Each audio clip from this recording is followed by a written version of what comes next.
کس قسم کا ماحول کہاں پشاور میں پیدا ہوئی؟ سر میں ایک بہت ہی لائک بیکورڈ ایریا میں پیدا ہوئی ہوں. لائک جہاں پہ میں پیدا ہوئی تھی وہاں پہ اس ایریا میں نہ سڑکیں تھیں، نہ تعلیم کا اس طرح سے ایجوکیشن کا وہ تھا، نہ ہاسپٹلس، نہ مطلب کوئی بھی ایسی فیسلٹی یا کچھ ایسا نہیں تھا. لیکن الحمدللہ میری امی اور میرے ابو دونوں گورنمنٹ آفیسر تھے. اچھا، گورنمنٹ میں کام کرتے تھے؟ گورنمنٹ. اور دونوں کی پوسٹنگ پشاور میں تھی. سو میری بیسک ایجوکیشن پشاور سے. تو امی ابا سے ڈرتی ہیں یا ابا امی سے ڈرتے ہیں؟ ابو ڈرتے. ابو ڈرتے ہیں؟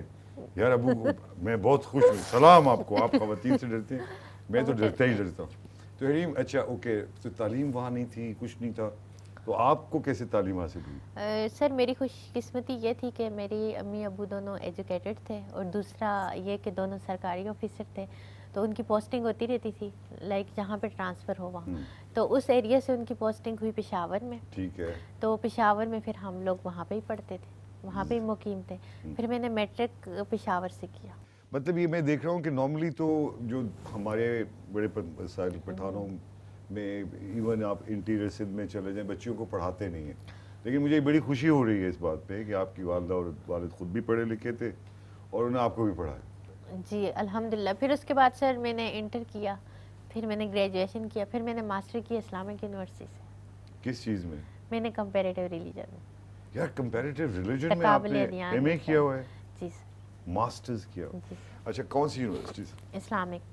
کمپیریٹیو ریلیجن اگر آپ کو پتہ ہو خواتین حضرات، تو کمپیئر کرنا میں ایک دوسرے کے ساتھ بالکل تقابل دیان، مطلب تقابل سمجھیں تو نہیں، تقابل تو نہیں کہنا چاہیے، بٹ اسٹڈی سمجھیں، کیونکہ ہر ریلیجن کی عقیدے کو، اس کے سب کو ایک دوسرے کے لیے ساتھ چلنے کے لیے بہت احترام کرنا چاہیے ہر ایک کے عقیدے کا، ہر ایک کے خیالات کا. تو کمپیریٹیو اسٹڈی کیوں، اور یہ جو ریلیجن کی اسٹڈی ہے یہ کیوں آپ نے چوز کیا؟ سر میں نے آج تک جو بھی کی ہے مطلب شروع سے ایک تو میں انڈیپینڈنٹ رہی ہوں، اور میں نے مطلب آپ نے اوپر کبھی بھی کسی کے فیصلوں کو مسلط نہیں ہونے دیا. ابا امی کے بھی نہیں؟ میری امی ابو دونوں کی خواہش تھی کہ میں سائنس میں آگے جاؤں، میں پڑھوں، اور اس طرح تھا.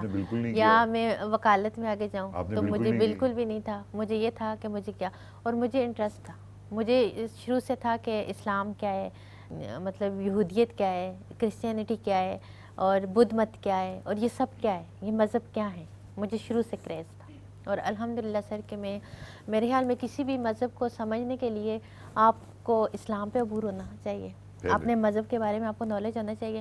جب آپ کمپلیٹلی آپ نے مطلب کتاب اللہ کے بارے میں یا احادیث مبارکہ کے بارے میں یا اپنے اسلام کے بارے میں پڑھ لیتے ہو، تو پھر کسی بھی مذہب پہ ریسرچ کرنا آپ کے لیے کوئی مشکل نہیں، کیونکہ اسلام ایک اتنا وسیع مذہب ہے، ایک اتنا مطلب یہ جس میں کسی قسم کا کوئی انتشار نہیں ہے، جس میں مطلب کسی قسم کی کوئی ڈیفیکلٹی نہیں ہے.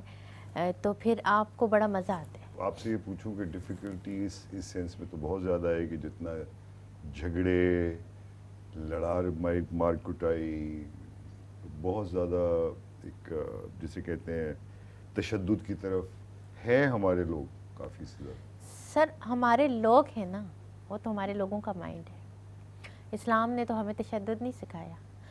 اسلام نے تو ہمیں یہ ساری چیزیں، اگر ہم بیسکلی اسلام کو سمجھ کے اگر ہم اسلام کے پیروکار بنتے ہیں تو پھر ہم ان ساری چیزوں سے دور ہوں گے، کیونکہ پھر ہم اعتدال کی راہ اختیار کریں گے.